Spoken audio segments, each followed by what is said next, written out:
नमः संस्कृताय। प्रिय संस्कृत मित्राणि, संस्कृत सेवा में आप सभी का स्वागत है। हम लोग अध्ययन कर रहे हैं टीजीटी एलटी के लिए महाकवि भारवी द्वारा प्रणीत किरातार्जुनीयम का प्रथम सर्ग, जिसमें अभी तक हम लोगों ने पहले श्लोक से लेकर के तीसरे श्लोक तक अध्ययन कर लिया है और पहले श्लोक से लेकर के तीसरे श्लोक तक परीक्षा दृष्टि को भी हम लोगों ने देख लिया है, कुछ प्रश्न देख लिए हैं। हमने आपको पूर्व में ही बताया था कि जो परीक्षा दृष्टि है उसी परीक्षा दृष्टि के सहारे हम आपको कुछ नया और अधिक से अधिक मैटर देने का प्रयास करूंगा। और जैसा कि आप सभी मित्रों जान रहे हैं कि टीजीटी पीजीटी की परीक्षा संभावित दिसंबर जनवरी में कही जा रही है, तो मुझे तो ऐसा लगता है कि दिसंबर और जनवरी में तो इतना जल्दी होना संभव ठीक नहीं है, क्योंकि दिसंबर से ही महाकुंभ का प्रभाव दिखने लगेगा। इस कारण से यह भर्ती फरवरी तो नहीं कहते, लेकिन मार्च अप्रैल में यह भर्ती निश्चित रूप से हो जाएगी और हम कह रहे हैं दिसंबर में भी हो जाएगी। तो आप लोग जिस प्रकार से तैयारी कर रहे हैं, अपने आप को लगाए हैं, उसी प्रकार से आप निरंतरता बनाए रहें। सफलता जरूर आपके कदमों को एक दिन चूमेगी, इसमें कोई संकोच, कोई संशय और कोई विपर्य भी नहीं है।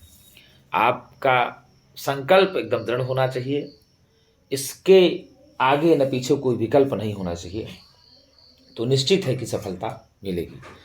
तो हम लोगों ने अभी तक 1 से 3 श्लोकों तक पढ़ लिया है। आज वही हम लोग आगे पढ़ेंगे चौथे श्लोक को। तो आइए हम लोग देर ना करते हुए चौथे श्लोक का अध्ययन करते हैं। तो चौथे श्लोक में यही है कि वनेचर जो है युधिष्ठिर के पास द्वैत वन में आता है, और तीसरे में आपने पढ़ा ही है कि द्वैत वन में आकर के वह वनेचर जो है युधिष्ठिर से इच्छा लेकर के उनको एकांत में बुला करके बात को कहता है, और निश्चित अर्थ वाली वाणी को कहता है, कोई अनिश्चित बात को नहीं कहता, कोई घुमा फिरा करके बात नहीं करता। और उसके बाद आगे ही आया श्लोक ये जो है, इस श्लोक में एगो याद आ रही है कहानी मनु जी ने लिखा था कि सत्यम ब्रूयात प्रियम ब्रूयात न ब्रूयात सत्यम प्रियम, अर्थात सत्य बोलना चाहिए और प्रिय बोलना चाहिए, किंतु ऐसा सत्य कभी नहीं बोलना चाहिए जो अप्रिय हो। तो जीवन में अप्रिय सत्य कभी भी नहीं बोलना चाहिए। तो जो वनेचर है ना, वह भी अप्रिय सत्य को उदार भाषा में बोलने का प्रयत्न करता है, और युधिष्ठिर के पास जा कर के साधु और असाधु बात को कहने से लगता है ना कि वनेचर युधिष्ठिर से कहता है कि यदि मैं कोई बात बताता हूँ कि वह साधु हो, आपके लिए कल्याणकारी हो या आपके लिए कल्याणकारी हो, फिर भी आप मुझे क्या करेंगे? क्षमा करेंगे। क्योंकि जो गुप्तचर और मंत्रियों के हितकर बातों को नहीं सुनता है वह राजा नष्ट हो जाता है, ये बात सत्य है। तो आइए हम लोग श्लोक का अध्ययन करते हैं। क्रियासु युक्तैर्नृपचार चक्षुषो न वञ्चनीयाः प्रभवोऽनुजीविभिः अतोर्हशिक्षन्तुमसाधु साधु वा हितं मनोहारि च दुर्लभं वचः। क्रियासु युक्तैर्नृपचार चक्षुषो न वञ्चनीयाः प्रभवोऽनुजीविभिः अतोर्हशिक्षन्तुमसाधु साधु वा हितं मनोहारि च दुर्लभं वचः। क्रियासु युक्तैर्नृपचार चक्षुषो न वञ्चनीयाः प्रभवोऽनुजीविभिः अतोर्हशिक्षन्तुमसाधु साधु वा हितं मनोहारि च दुर्लभं वचः। हितं मनोहारि च दुर्लभं वचः। यह सूक्ति पॉपुलर है और पूछी भी जाती है कि हितं मनोहारि च दुर्लभं वचः, यह सूक्ति कहाँ से ली गई है? तो आप बताएंगे हितं मनोहारि च दुर्लभं वचः सूक्ति भारवी द्वारा प्रणीत किरातार्जुनीयम के प्रथम सर्ग से ली गई है। तो क्या कहा? हितकारी और मनोहारी वाणी जो है ना बड़ी दुर्लभ होती है गुरुजी, जो हितकारी भी हो और मन को प्रिय लगने वाली हो, ऐसी वाणी जो है यह बहुत दुर्लभ में मिलती है, बहुत सुलभ नहीं है कि जो हितकारी भी हो और मनोहारी भी हो। हितकारी मतलब जिसमें आपका कल्याण छिपा हो और उस कल्याण छिपे होने के पश्चात आपके मन को भी आह्लादित कर देने वाली हो, आपके मन को भी प्रसन्न कर देने वाली हो। ऐसी वाणी तो वास्तव में भाई साहब कलयुग में भी बड़ी ही दुर्लभ है। तो कीदृशम वचा, तो हितम मनोहारि च दुर्लभम वचा, दुर्लभ और किस प्रकार की, तो हितकारी और मनोवाणी वाणी जो है भैया बड़ी ही दुर्लभ है। इसीलिए कहा अर्हसि क्षंतुम असाधु साधु वा, अतः इसीलिए अर्हसि, अर्हसि मतलब क्या कहा, तो अर्हसि मतलब आप सीधा ले लेंगे गुरुजी कि क्षमा करने योग्य है। अर्हसि मतलब क्या होगा गुरुजी, क्षमा करने योग्य है, क्षमा करिए। असाधु साधु, जो भी मैं कहूँ वो चाहे साधु हो चाहे कल्याणकर हो, चाहे कल्याणकर हो, इसलिए आप क्षमा करेंगे। तो आइए पहले हम इसको पदच्छेद कर लेते हैं। तो क्रियासु युक्तई ही नृप, यहाँ नृप जो है संबोधन में है। नृपः पुल्लिंग शब्द रूप है, नृपः नृपो नृपाः में हे नृप, यहाँ नृप जो है संबोधन में है। और चार चक्षुषः न वंचनीयाः प्रभवः अनुजीविभिः, यहाँ जो प्रभवः है यह प्रभु शब्द उकारांत है, तो प्रभु प्रभु प्रभवः यह प्रथमा व्यक्ति बहुवचनांत रूप है उकारांत पुल्लिंग में। और अतः अव्यय है। अर्हसि क्या है गुरुजी, अर्हसि, अर्हसि ये जो है ना ये क्रियापद है। अर्ह पूजायाम धातु से लट लकार परस्मैपदी मध्यम पुरुष एक वचन का रूप बना अर्हसि। रूप चलता है अर्हति अर्हताम अर्हन्ति, अर्हसि अर्हथः अर्हथ, अर्हामि अर्हावः अर्हामः, ऐसे रूप चलता है। तो अर्ह पूजायाम धातु है, लट लकार परस्मैपदी मध्यम पुरुष एक वचन की रूप है अर्हसि। और क्या कहा, अर्हसि क्षंतुम असाधु साधु वा, और हितम मनोहारि च दुर्लभम वचा। अब आइए हम लोग अन्वय करके देख लेते हैं। हे राजन, हे नृप। अब ये हे नृप संबोधन किसके लिए आया है, तो गुरुजी हे नृप संबोधन जो है युधिष्ठिर के लिए आया है। और हे नृप संबोधन युधिष्ठिर के लिए कौन कर रहा है, तो हे नृप का संबोधन युधिष्ठिर के लिए वनेचर कर रहा है। कौन कर रहा है गुरुजी, वनेचर कर रहा है। हे राजन, क्रियासु, क्रिया शब्द का सप्तमी भक्ति बहुवचन में रूप बनता है, स्त्रीलिंग है। आकारांत स्त्रीलिंग शब्द है क्रिया का, सप्तमी भक्ति बहुवचन क्रियासु, अर्थात कार्यों में। किसमें गुरुजी, कार्यों में। युक्तई ही नियुक्तई ही, क्या है, नियुक्तई ही सेवितई ही अन्वितई ही, अर्थात हे राजन कार्यों में लगाए गए या नियुक्त किए गए, ठीक है। अनुजीवी भी, किसके द्वारा, अनुजीवी ही, अनुजीवियों के द्वारा या सेवक जनों के द्वारा। किसके द्वारा गुरुजी, अनुजीवियों के द्वारा, भृत्यों के द्वारा या सेवक के द्वारा, सेवकों के द्वारा। चार चक्षुषा, क्या गुरुजी, चाराह एव चक्षुंसी शामते, अर्थात जो चार अनुजीवी शब्द है यहाँ, अनुजीवी, अनुजीवी भी, यह अनुजीवन शब्द इन्नंत पुल्लिंग है। कौन सा है गुरुजी, अनुजीवी शब्द जा इन्नंत पुल्लिंग है, तृतीय भक्ति बहुवचन का रूप बनेगा अनुजीवी भी। और चार चक्षुषा अर्थात चार नेत्र वाले। चरंती इति चराह, चरंती इति चराह, और चराह एव चाराह, चाराह एव चक्षुंसी येषाम ते चार चक्षुषा, बहुब्री समास हो जाएगा। भैया जो विचरण करें वो चर हैं, और चराह एव चराह चाराह, और जो गुप्तचर हैं वही विचरण करने वाले गुप्तचर हैं। और चाराह एव चक्षुंसी येषाम ते चार चक्षुषा, चार नेत्र हैं जिनके। ऐसे एक राजा, दो नेत्र राजा के और दो नेत्र राजा के और दो उनके अनुचरों के, तो चार नेत्रों वाली बहुब्री समास हो गया। तो भैया सीधे कहा, क्या कहा कि अनुजीव भी, सेवकों के द्वारा, गुप्तचरों के द्वारा, भृत्यों के द्वारा, चार चक्षुषा। कौन गुरुजी, चार चक्षुषा गुप्तचर रूपी नेत्रों वाले।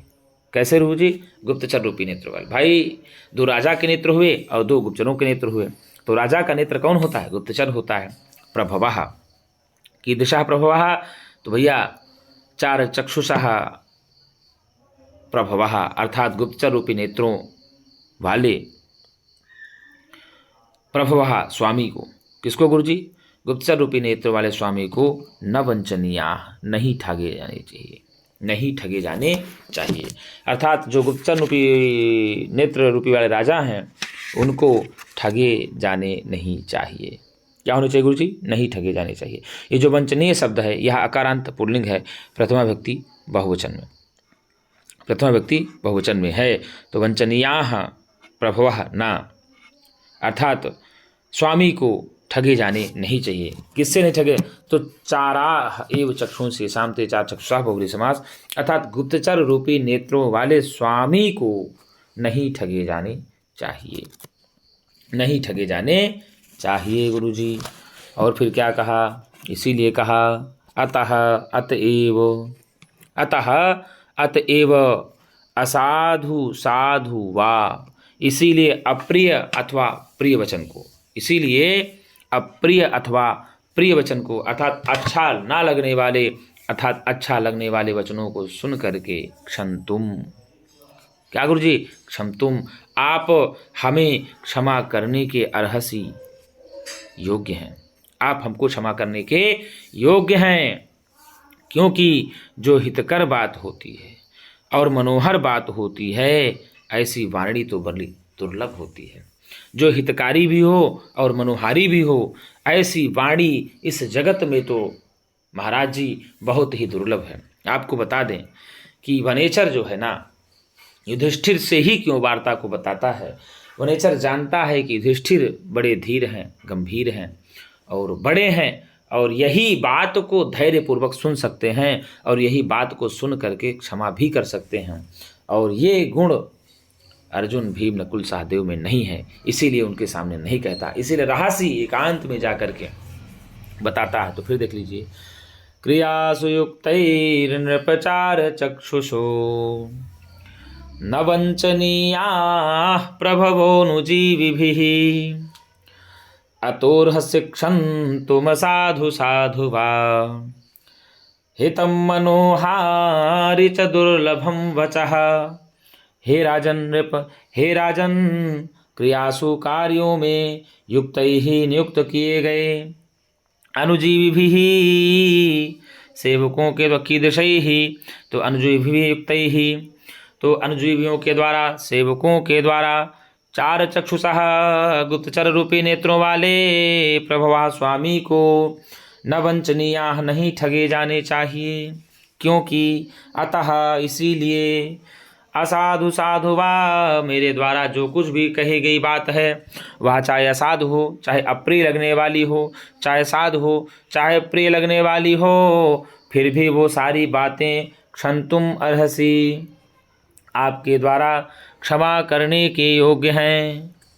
क्योंकि इस जगत में हितकारी और मनोहारी बातें तो बड़ी दुर्लभ होती हैं। क्या होती हैं गुरु जी? दुर्लभ होती हैं। तो वचः कीदृशं भवति, तो भैया वचः दुर्लभम भवति, हितकारी मनोहारी वचः कीदृशं भवति, तो हितकारी मनोहारी वचः दुर्लभम भवति। क्या होती? दुर्लभम भवति। तो क्रियासु युक्तैर्नृपचार चक्षुषो न वंचनीयाः प्रभवोऽनुजीविभिः अतोर्हसि क्षन्तुमसाधु साधु वा हितं मनोहारि च दुर्लभम वचः।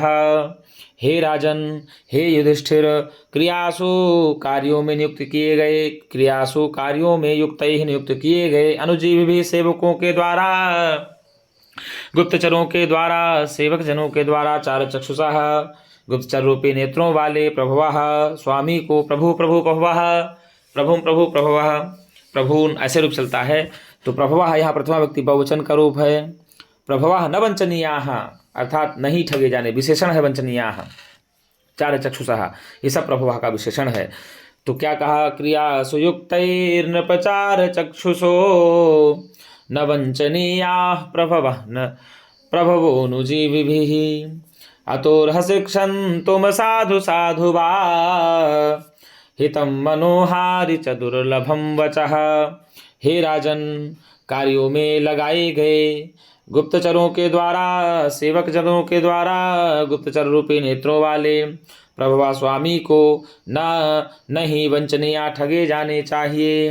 अतः इसीलिए असाधु साधु वा, मेरे द्वारा जो कुछ भी बातें कही जाएंगी वो चाहे असाधु हों चाहे साधु हों, चाहे आपके कर्णों को प्रिय लगने वाली हों चाहे अप्रिय लगने वाली हों, इसीलिए क्षंतुम अर्हसि, आप उन सब बातों को सुनने के पश्चात भी क्षमा करने के योग्य हैं, क्योंकि हितकारी और मनोहारी अर्थात जो आपके लिए बड़ी हितकारी हो और मन को अच्छी लगने वाली तो जो वाणी है इस जगत में तो बड़ी दुर्लभ ही होती है।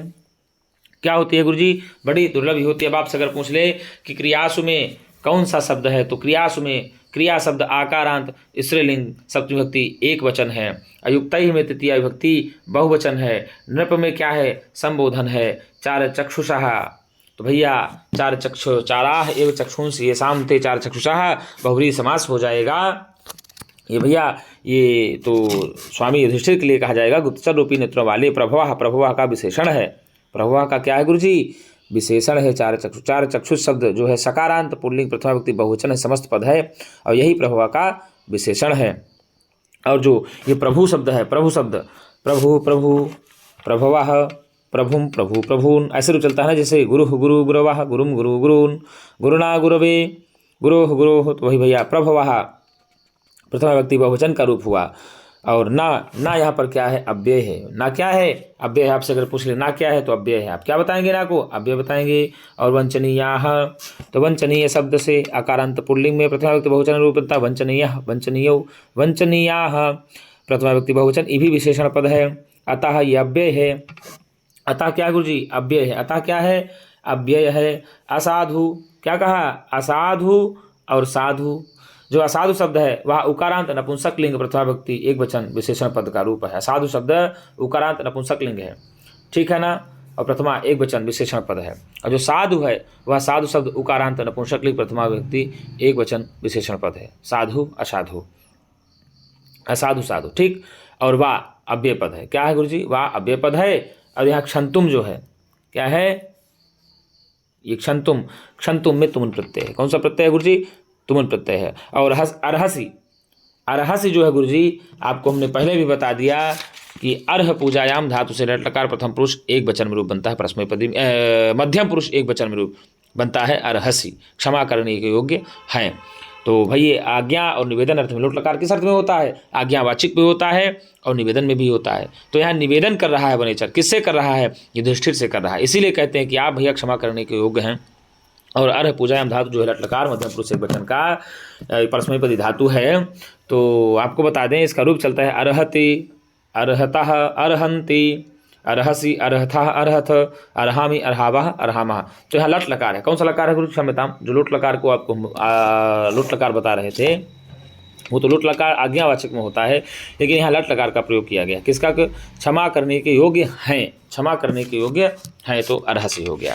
फिर हितम मनोहारी च दुर्लभम वचः, क्योंकि हितकारी और मनोहारी जो वचन है, हितकारी और मनोहारी जो बात है वह इस जगत में बड़ी ही दुर्लभ है। क्या गुरुजी? बड़ी ही दुर्लभ है।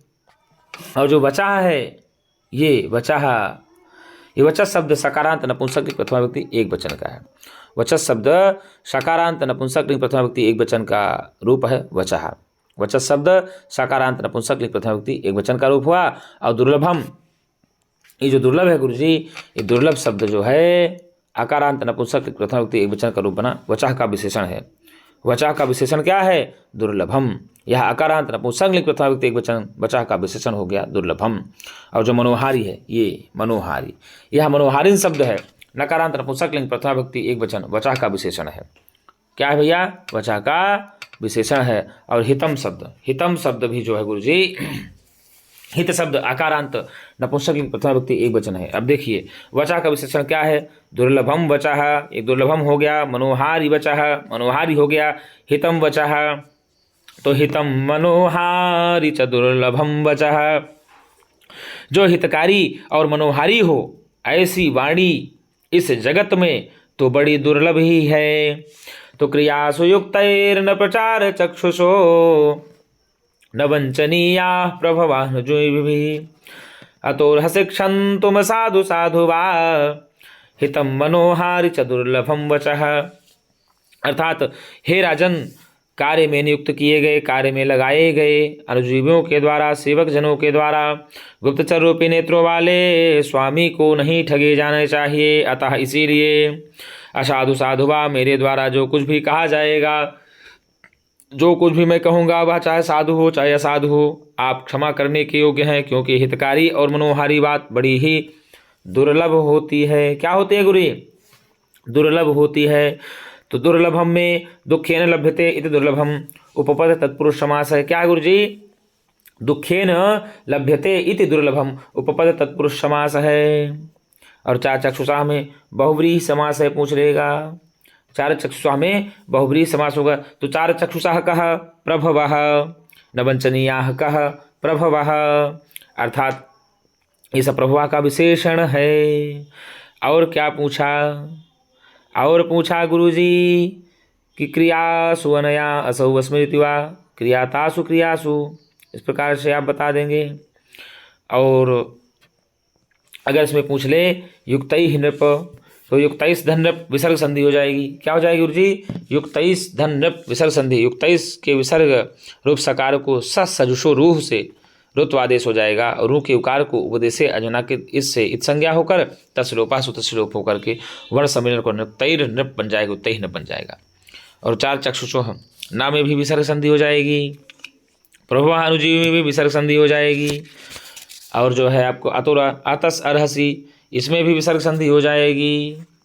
और नृप जो है नृप का, नृप नय पा का और सु, इस प्रकार से बनता है। क्रियासु में क्री सा टाप सुप बन जाता है। अयुक्तई में युष युज ता भिस बन जाएगा, एस हो जाएगा।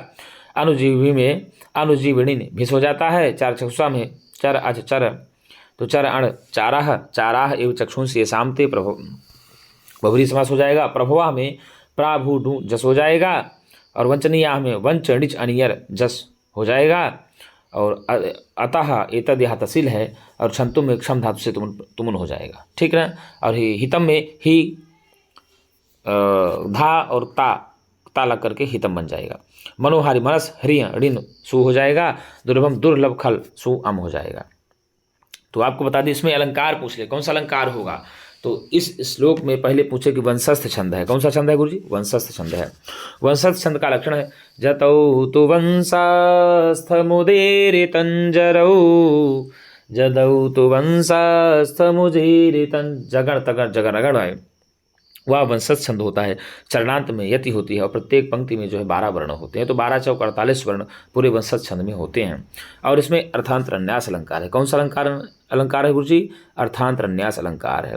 तो युक्या सुयुक्तैर्नपचार चक्षुषो न वंचनीया प्रभवोनुजीविभिः, अतोर्हसि क्षन्तुम साधु साधुवा हितं मनोहारि च दुर्लभं वचः।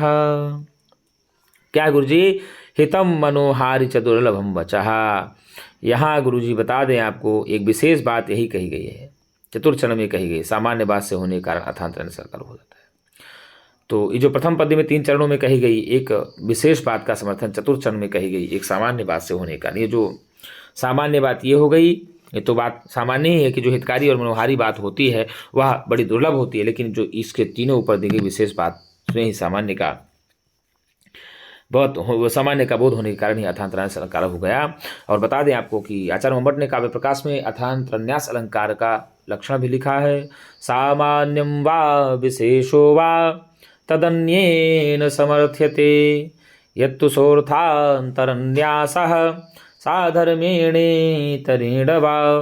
अर्थात सामान्य का विशेष के द्वारा और विशेष का सामान्य कथन के द्वारा जो समर्थन किया जाता है वही अर्थांतरन्यास। साधर्म और वैधर्म के भेद से 2 प्रकार का होता है, मैंने पीछे ही वीडियो में बताया था। अब ये जो पद्य दिया गया है, इस पद में प्रथम 3 चरणों में कही गई एक विशेष बात का समर्थन है। चतुर्थ चरण में कही गई एक सामान्य बात से होने के कारण ही अर्थांतरन्यास अलंकार है। और इसमें बता दें गुरुजी, छंद कौन सा है? तो वंशस्थ है। और रीति पूछ ले तो वैदर्भी रीति है। कौन सा है? वैदर्भी है। और गुण पूछ ले तो प्रासाद गुण है। कौन सा गुण है गुरुजी? प्रासाद गुण है। तो गुरुजी आपसे इसमें जितने भी प्रश्न बन सकते थे थोड़े बहुत हमने प्रश्न भी बताने का प्रयत्न किया। और हम लोग इसी प्रकार से वीडियो में धीरे धीरे परीक्षा दृष्टि प्रश्न ले करके सब कुछ पढ़ते रहेंगे। तो एक बार फिर देख लेते हैं। क्रिया सुयुक्त प्रचार चक्षुषो न वंचनीया प्रभवोनुजीविभिः अतोर्हशिक्षन्तुम साधु साधु वा हितम मनोहारि च दुर्लभम वचः। अर्थात हितकारी और मनोहारी बात दुर्लभ होती है, ऐसा कौन बोलता है? तो वनिचर बोलता है। और किससे बोलता है? तो युधिष्ठिर से बोलता है। अर्थात मेरी हितकारी और मनोहारी बात जो है या मेरी असाधु और साधु बात जो है वह क्षमा करने के योग्य है, ऐसा कौन कहता है? तो ऐसा कहता है वनिचर युधिष्ठिर से कहता है। और अनुजीवी भी मतलब यहाँ सेवक जनों के द्वारा, सेवकों के द्वारा हो जाएगा, तृतीया भक्ति बहुवचन में है। और प्रभवाः न वंचनीयाः, कैसे स्वामी को नहीं ठगे जाने चाहिए? तो गुप्तचर उपचार चक्षुषाः प्रभवाः न वंचनीयाः, गुप्तचर रूपी नेत्रों को वाले स्वामी को नहीं ठगे जाने चाहिए।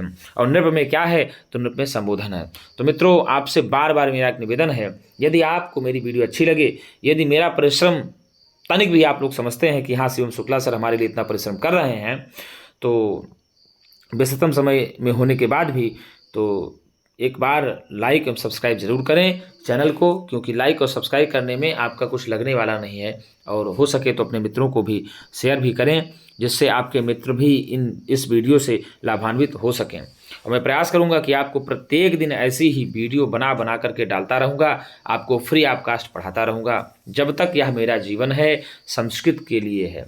मेरा तन समर्पित, मन समर्पित और यह जीवन समर्पित। चाहता हूँ देश की धरती तुझे कुछ और दूँ। तो भैया केवल एक ही संकल्प है मेरा कि इस जगत में मुझे यदि जन्म मिला है तो मैं संस्कृत के लिए कुछ कार्य कर सकूं। मैं भी ये सोचता हूँ कि आप भी अगर कुछ बन जाइएगा तो संस्कृत के लिए कुछ करिएगा ज़रूर। ये मेरा आपसे निवेदन है मेरे प्रिय मित्रों। तो आज के लिए इतना ही। हम पुनः एक नई वीडियो के साथ मिलेंगे, तब तक के लिए नमः संस्कृताय।